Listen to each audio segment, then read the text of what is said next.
Assalamualaikum warahmatullahi wabarakatuh. Perkenalkan, nama saya Sitom Terubis. Kali ini saya akan mewawancarai salah satu guru, yakni guru bahasa Inggris di SMP ITA Sejadah Kubang Raya Pekanbaru.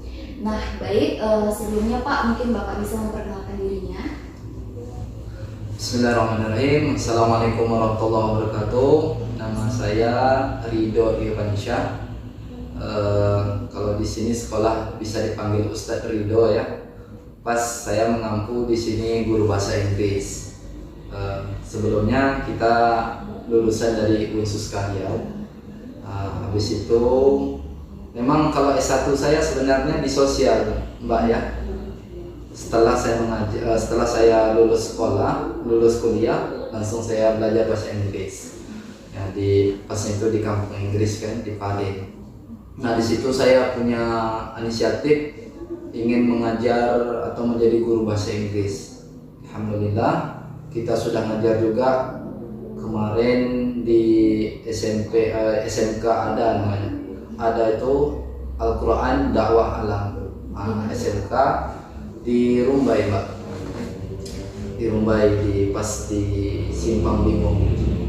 Cuma nggak lama, lebih kurang setengah tahun ada pendaftaran di SMP ITA Sejadah. Saya coba, alhamdulillah diterima. Jadi sekarang di sini.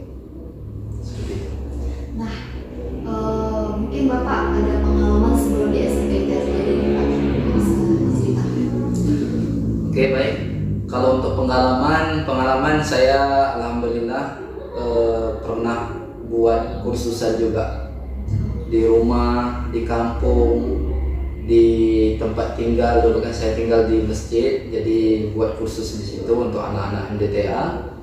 Nah, selanjutnya ngajar di SMK ada tadi. Nah, proses belajarnya bagaimana? Pertama kita harus, ya tentu kita harus tahu dulu kita ini mau apa gitu.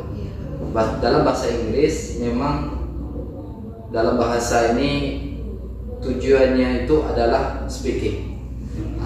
Cara ngomong, bagaimana sih cara ngomong? Nah, sebelum ngomong kita kasih tahu dulu clue-nya bagaimana, kuncinya. Kita kasih tahu metodenya, rumusnya ini. Nah, setelah dikasih tahu rumusnya, baru nanti kita terapkan. Nah, kita kasih dulu pakai papan tulis ya, Mbak ya. Nah, ditulis sudah semua, baru kita praktek. Semuanya praktek. Nah, kayak gitu. Nah, jadi Pak, ini kan pengalaman Bapak tadi banyak Pak, ada di SMK ada. Terus Bapak juga buat kursus. Nah, kalau untuk di SMP ITA Sejadah ini Pak, nanti metode atau ciri khas Bapak mengajar itu seperti apa, Pak? Kalau metode kita ngajar di sini, kita ada namanya praktek daily activity. Daily activity itu speaking, writing, reading, listening. Jadi 4 ini menjadi pola utama kita dalam proses belajar mengajar. Nah, tidak menolak kemungkinan pertama di kelas, langsung di luar kelas. Nah, ini kita usahakan ya, Mbak ya. Semua student ini kita usahakan supaya mampu berbahasa Inggris sehari-hari. Nah, contohnya ini, Mbak ya, mau ngapain? Mau minum, I want to drink. Saya mau minum, contoh. Nah, I want to eat. I want to go to school. Jadi daily activity apapun dalam aktivitas sehari-harinya. Dan kita nanti kalau untuk vocabulary kita suruh minta anak-anak menjadi terbiasa dengan lingkungannya. Contoh kalau di ruang kelas, apa sih yang kebiasaannya yang ada di dalam kelas? Ada guru, pena, penghapus, itu mereka harus hafal kan. Mungkin enggak simsalabim sub, jadi enggak kayak gitu ya, Mbak ya. Kita perlu tahapan juga, apalagi yang memang basicnya itu belum ada. Disinilah proses kita tadi. Nah, insya Allah kita akan buat anak-anak mampu berbahasa Inggris dengan baik. Berarti Pak, nanti untuk ibaratnya bahasa wajibnya di SMP ITA Sejadah ini mungkin salah satunya adalah bahasa Inggris, Pak? Iya, itulah salah satu keunggulannya, Mbak ya. Di sini karena ini Islam terpadu, ada Al-Qur'annya. Nah, sebalik Al-Qur'an, apa sih dunianya? Itulah bahasa Inggris. Nah, salah satu. Mungkin ada lain yang lagi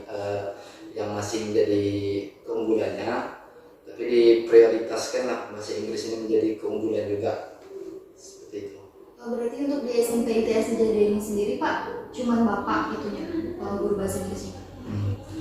Kalau untuk sekarang Pak, pengampu bahasa Inggrisnya dari yayasan menunjukkan saya sendiri. Cuman untuk ustadz-ustadzah yang lain, mereka alhamdulillah udah ada juga basic-basic bahasa Inggris, yang mana dari sekolahnya, dari kampusnya mereka sudah bisa juga.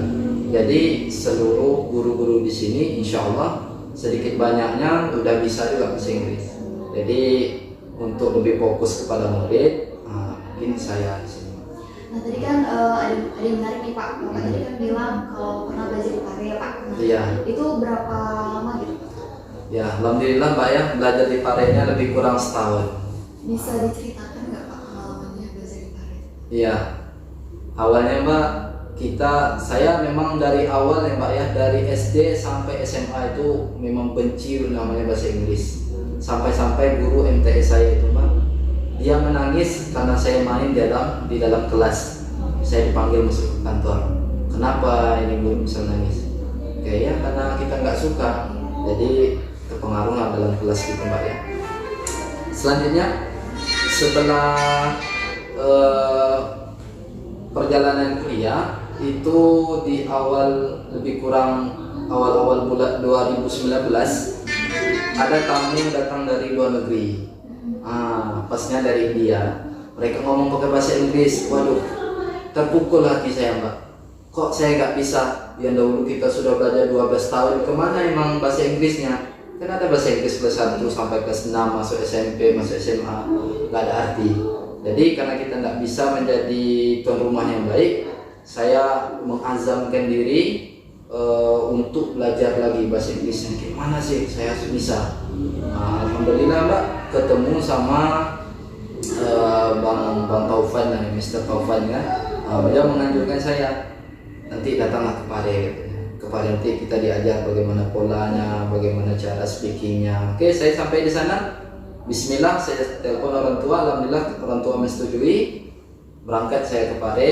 Habis itu saya ambil di kursus Kresna namanya. Kresna perjalanan waktu 2 bulan belum lagi. Saya tambah lagi di Basic English Course. Di BSC, kalau mungkin Pak ada yang tahu BSC, Basic English Course, kursus pertama di kampung Inggris. Dan alhamdulillah kita ketemu dengan orang yang pendiri kampung Inggris tadi, Mr. Kalimasen. Dan saya alhamdulillah menjadi anak angkat Mr. Kalimasen. Disitulah dari activity saya latihan Mbak di dalam kursus Basic English Course itu. Sehari-hari semuanya pakai bahasa Inggris. Nggak bisa kalau kita ngomong ini surat ini apa, this paper misalnya like that, seperti itu ya.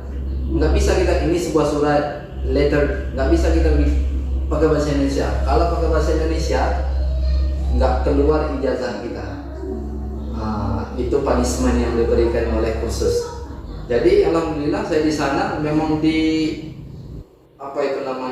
memang dididik supaya menjadi daily activity itu memang menjadi mudah lagi. Tapi lah dengan kelemahan kita ya Mbak ya, tidak semuanya yang terekam sama kita, mungkin ada juga proses-proses yang belum kita dapatkan seperti itu. Berarti kan tadi Pak, Bapak pertama itu basicnya bukan di bahasa Inggris pertama itu di ilmu sosial. Ilmu sosial. Nah, terus terjun ke bahasa Inggris. Nah habis itu berarti Bapak yang mendalami bahasa Inggris dan sekarang jadi guru bahasa Inggris gitu Pak? Atau mungkin ada sebelum jadi bahasa Inggris itu Pak, Bapak ada dua ilmu sosial gitu? Ya terima kasih nih. Kalau untuk ilmu sosial, alhamdulillah saya dari awal kuliah itu sudah tinggal di masjid. Maknanya kita memang bermasyarakat ya Mbak ya.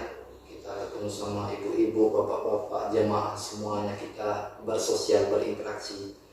Nah setelah itu kalau untuk bahasa Inggrisnya memang ada sih ambisi saya untuk menjadi seorang guru, maka saya lebih fokusnya ke bahasa Inggris, nggak di bidang IPS-nya. Seperti itu. Mungkin udah panjang lebar tadi ya Kak. Intinya apa sih nanti mungkin ciri khas agar masyarakat tahu nih kelebihan dari SMP ITS Sejadah ini terhadap